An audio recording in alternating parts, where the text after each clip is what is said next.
request. Dr. Ofoyetan, maybe what would be your take on this matter? Because it's nice to have this kind of clear-cut, how does one put it, professional, academic analysis of the situation, like but the life of the people is really what one is trying to get at.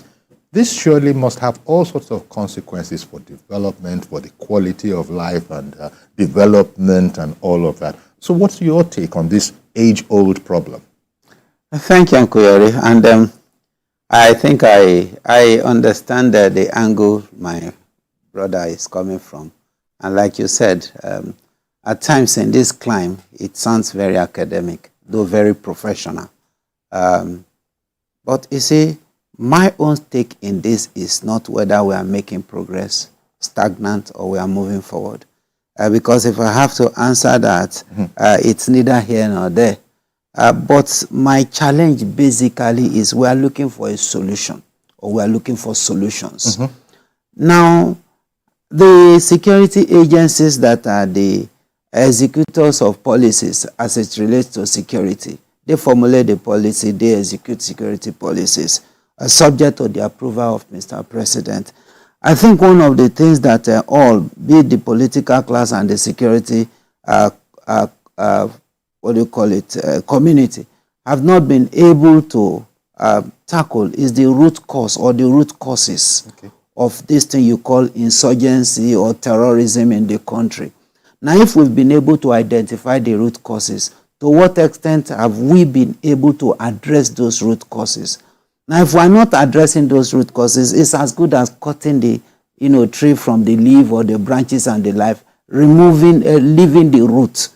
You would see many a times that even their reaction is reactionary rather than being proactive. Now, if you are talking about the root causes, you look at what are the reasons that these people are perpetrating this type of act. If you are able to identify the reasons, then you remove the reasons.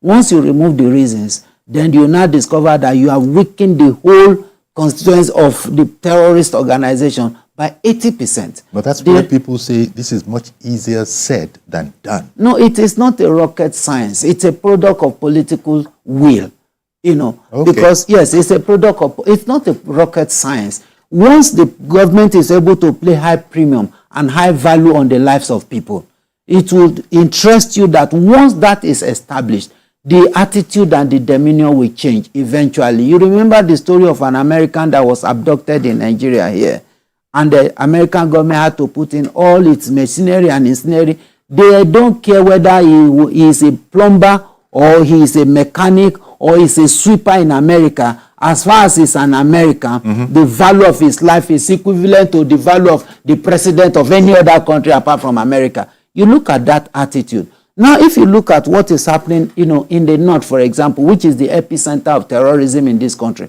what is the level of education?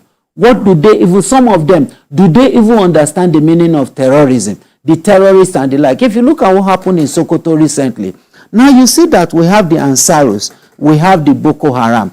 The Ansaru are extract, from the Boko Haram sect. The Ansaru strategy of terrorism is such that they take time to penetrate into the community. They even render community services over time. They even offer to protect the community and the like. And at the end of the day, end up doing what? Collecting taxes and the like from the community. The day the community realize that, okay, they are now being overburdened because they now have a tax master and they now want to revolt, then you will now see the violence. Are you there with me? Now, there are different strategies. That is the strategy of the Al-Qaeda and all those stuff like that.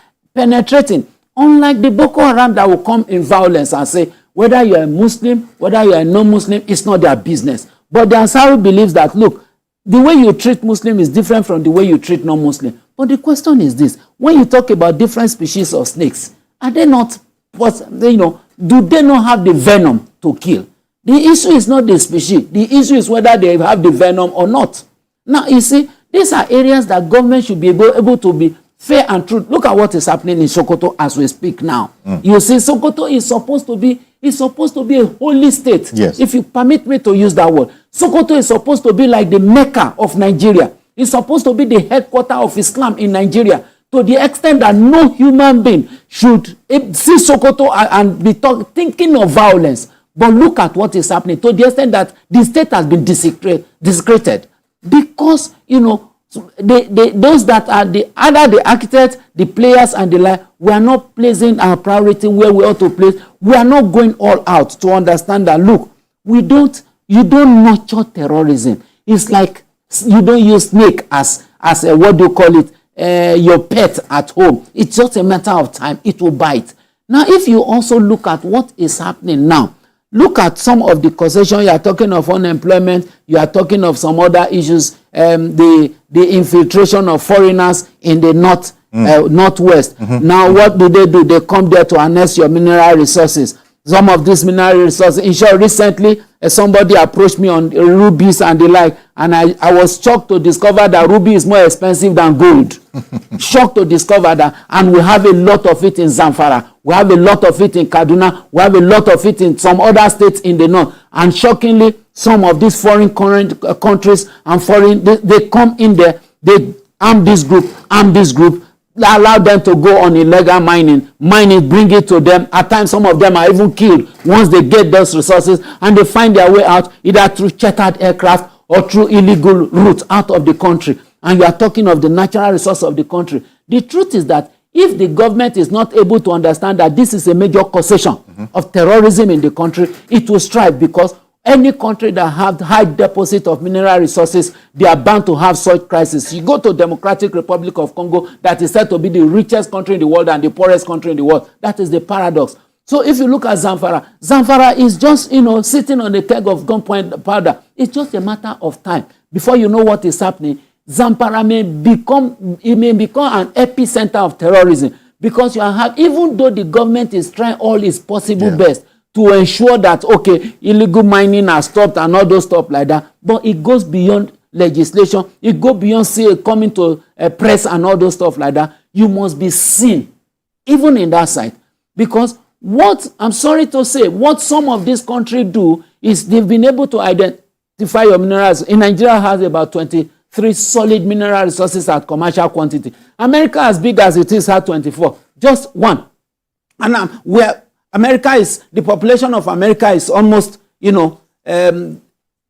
of course bigger than that of Nigeria. So if Nigeria, for example, is able to harness its mineral resources in the proper way, we don't have business with poverty. Our arable land has been cultivated. Just 3% of our arable land, or 4%, is said to have been cultivated. Uncle Yori, you will see that when you travel anywhere in the country by road. Look at the uncultivated land you will see. There are more than the little land we know within our neighborhood in the cities. So the government should be intentional about removing the causation of terrorism. You talk of employment. You don't need a technology to create employment. If you are able to bring incentives and say, for example, anybody that is ready to go into farming, we are ready to give X and Z. We are ready to give him a house. We are ready to give him a car. We are ready to give him the equipment he will use. Once he's able to cultivate maybe 10,000 hectares of land and he stands with it, we are ready to give him all this. Libya, before Gaddafi died, you will see that every barrel that was extracted in Libya, an average Libyan up to 6-month-old child has a portion of that one barrel. So, and you see that even when Libya went through war, their GDP, their foreign reserve never dropped by a cent.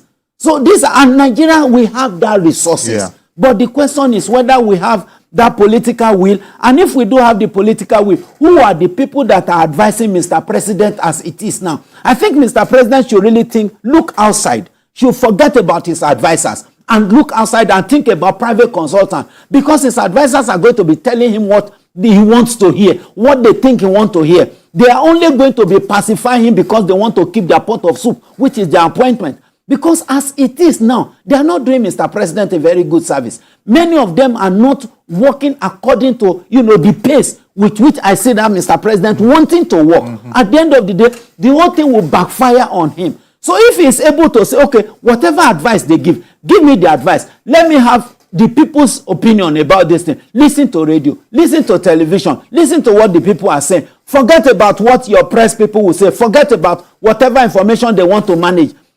Mr. President has been a street man. I'm sorry, in quotes. So it's not as if there's anything new on the street that he would not be able to have access to. If these are able to be done, you will be able to identify all the causes of this terrorism. Remove it. For foreign infiltration, it's not going to be a difficult thing because it takes, the participant scrutiny of an insider to be able to nexus that of a foreigner, to be able to succeed. A Chinese, an American, a German, a Briton will not go to Zamfara on his or her own to go and exploit your gold. He's going to use your people to exploit the gold, give them peanuts, collect the money. Some of them don't even know the value of what they are. Yeah. They don't even know. Some of them don't even know what they use them for.